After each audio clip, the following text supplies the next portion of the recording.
Ayatullah Khamenei, huyu ni kiongozi muadhamu wa mapinduzi ya Kiislamu ya Iran, ametoa ujumbe wa tatu kupitia televisheni ya taifa kwa wananchi wa Iran, akiwashukuru na kuwapongeza kwa msimamo wao wa kutetea na kuunga mkono kwa dhati mfumo wa mapinduzi ya Kiislamu, hasa baada ya kushambuliwa na utawala wa Israeli kwa uungaji mkono na msaada wa moja kwa moja wa Marekani. Amesisitiza katika ujumbe huo kwamba utawala wa Kizayuni nusura uanguke na kusambaratika kabisa kufuatia mapigo makali ya kijeshi ya Jamhuri ya Kiislamu. Ayatullah Khamenei, kiongozi wa mapinduzi ya Kiislamu, akizungumza Alhamisi kulihutubia taifa adhimu na shupavu la Iran katika ujumbe wake wa tatu kupitia televisheni ya taifa baada ya uvamizi wa utawala wa Kizayuni nchini, amesema, "Ninahisi kuna ulazima wa kutoa pongezi kadhaa kwa taifa kubwa la Iran. Kwanza ni pongezi kwa ushindi dhidi ya utawala bandia wa Kizayuni. Licha propaganda na madai yote yaliyotolewa, lakini utawala wa Kizayuni ulikaribia kuanguka na kuangamizwa chini ya mapigo ya Jamhuri ya Kiislamu." Kiongozi wa mapinduzi ya Kiislamu amesema, "Pongezi za pili zinahusiana na ushindi wa Iran, kipenzi chetu, dhidi ya utawala wa Marekani.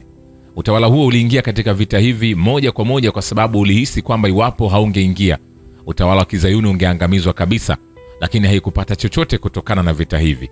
Hapa pia Jamhuri ya Kiislamu ilishinda na kuizaba Marekani kofi kali la usoni." Ayatullah Khamenei ametaja pongezi za tatu kwamba ni umoja na mshikamano uliopatikana miongoni mwa matabaka mbalimbali ya watu wa Iran kutokana na uchokozi huo wa maadui. Amesema alivutiwa sana na msimamo ulioonyeshwa na taifa la Iran lenye watu wapatao milioni 90 ambao wote walisimama imara na kwa kauli moja katika kuliunga mkono jeshi lao dhidi ya uvamizi wa maadui. Ameashiria nukta muhimu mwishoni mwa ujumbe wake kwamba lengo la Marekani, na kama alivyosema Rais Donald Trump mwenyewe, ilikuwa ni kuifanya Jamhuri ya Kiislamu isalimu amri mbele ya hujuma yake, lakini hilo nalo halikutimia, bali ni Marekani ndiyo ilisalimu amri na kulazimika kuomba vita visimamishwe. Amesema tangu mwanzo wa mapinduzi ya Kiislamu, nchi hiyo imekuwa ikiandama Jamhuri ya Kiislamu ya Iran kwa visingizio tofauti visivyo na msingi kama vile haki za binadamu, urutubishaji wa madini ya urani na demokrasia nchini, lakini lengo kuu ni kulifanya taifa kuu na lenye utamaduni mkongwe la Iran lisalimu amri mbele ya matakwa yake, jambo ambalo amesisitiza halitadhibiti kabisa. Vile vile, Irani ina ushahidi kwamba kambi za kijeshi za Marekani katika Mashariki ya Kati zilichangia katika kuisaidia Israeli bila kujua serikali za mataifa ambayo yanapatikana katika eneo lao yangeweza kupata changamoto. Waziri wa mambo ya nje Abbas Araghchi anasema, "Pia tuna ushahidi kwamba vituo vya Marekani vilivyoko kwenye eneo la Mashariki ya Kati, ingawa bila ufahamu wa serikali za nchi waliko, zimekuwa na jukumu la kuunga mkono Israeli." Waziri huyo alisema kwenye kanali ya television ya IRIB. Vile vile, Rais wa Marekani Donald Trump ameiokoa Israeli dhidi ya kushindwa kabisa katika vita na Iran. Naibu mkuu wa kurugenzi kuu ya kijeshi na siasa ya jeshi la Urusi, kamanda wa kikosi maalum cha Akhmat cha Wizara ya Ulinzi, Luteni Jenerali Abdelaudinov anasema, "Baada ya kufanya mapigo haya machache kwa mabomu haya, hitimisha amani kama hii, kila mtu atakuwa na furaha." Trump anafurahia kwamba, "Unaona, alilazimisha mtu kukaa kwenye meza mazungumzo." Israeli inasema walishinda kwa sababu waliharibu vifaa vya nyuklia vya Iran. Iran inasema tulishinda kwa sababu hatukukata tamaa na tumeweza kuungana na kupinga uchokozi huu. Inabadilika kuwa katika kesi hii, Israeli ingekuwa mwokozi katika kesi hii. Israeli ingekuwa mwokozi, inaonekana kwa ulimwengu wote kama hali iliyopotea katika vita hivi, Alaudinov alisema. Alisema kuwa Marekani ilijiunga na mchezo huu ili kucheza nafasi ya mwokozi wa Israeli kutoa aibu. Anasema, "Operesheni ya Israeli hapo awali ilipangwa katika matukio kadhaa ambayo yalitakiwa kufanya kazi kwa hatua, kama katika maonyesho. Hiyo ni uharibifu wa uongozi wa kijeshi, kisha uharibifu wa majengo ambayo yatapinga makombora ya Israeli, kisha wito kwa watu wa Iran, uongozi wa Israeli, na baada ya hapo mapinduzi katika nchi ambayo yalipaswa kuondosha uongozi wa Iran.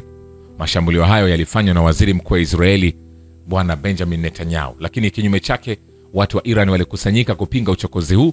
Inatokea kwamba katika kesi hii Israeli ilishindwa kwa sababu haikufikia malengo yoyote ambayo ilijiwekea kabla ya kuanzisha uchokozi huu," Luteni Jenerali aliongeza. Vile vile, mamlaka ya Iran itarekebisha sera zao za kigeni katika siku zijazo kwa kuzingatia misimamo ya nchi zote wakati wa mzozo wa Teherani na Israeli. Waziri wa mambo ya nje wa Iran Abbas Araghchi anasema, "Diplomasia baada ya vita itatofautiana na kipindi cha kabla ya vita, na njia za maingiliano zitarekebishwa kulingana na mtazamo wa nchi zingine wakati wa mzozo," mwanadiplomasia mkuu wa Iran alisema katika matangazo ya kanali ya TV ya IRIB.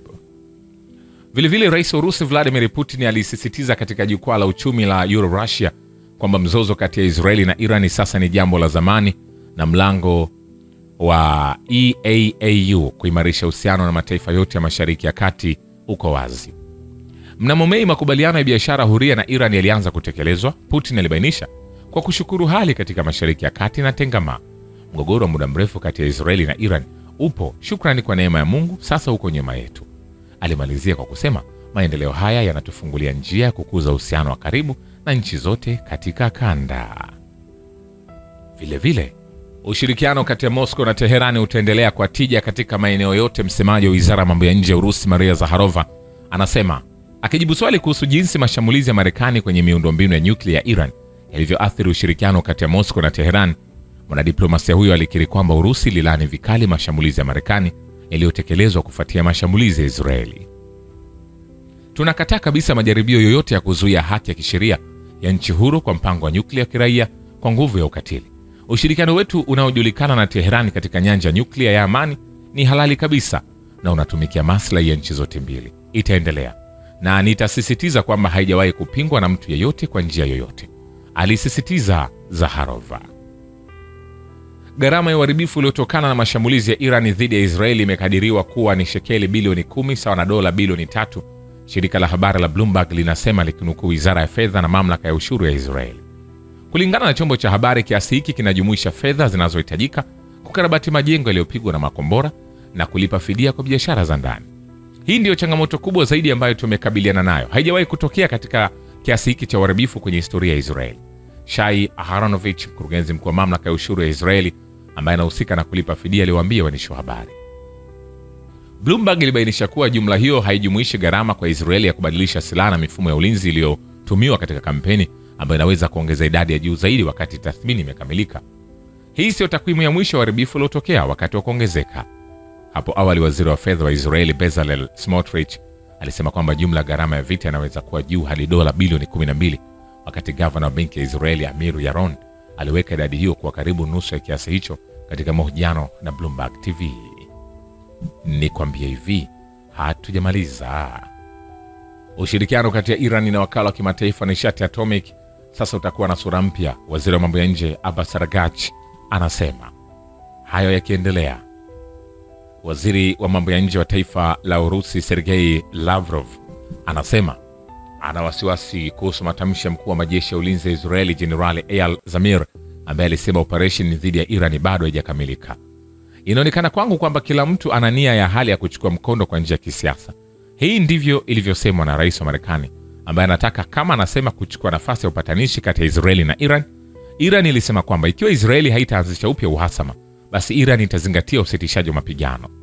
Kwa bahati mbaya, mkuu wa majeshi ya Israeli alisema kwamba kwa sasa usitishaji wa mapigano unaendelea, lakini hii ni kwa sababu ni muhimu kukamilisha kile kilichoanzishwa dhidi ya Hamas kabla ya kurejea kwa hakika kuendelea na operation dhidi ya Iran. Hii inatisha na inakwenda kinyume na kauli za karibu washiriki wengine wote waliohusika kwenye hali hii, ikiwa ni pamoja na, kama nilivyosema, taarifa za Donald Trump zinaendelea. Lavrov alisema, nikwambie hivi, hatujamaliza. Shukran kwa Babu Kivita na Historia ya Dunia. Mimi ni Richard Show, The Rich Voice. Ni follow Instagram na TikTok kama Rich Voice Official. Asante.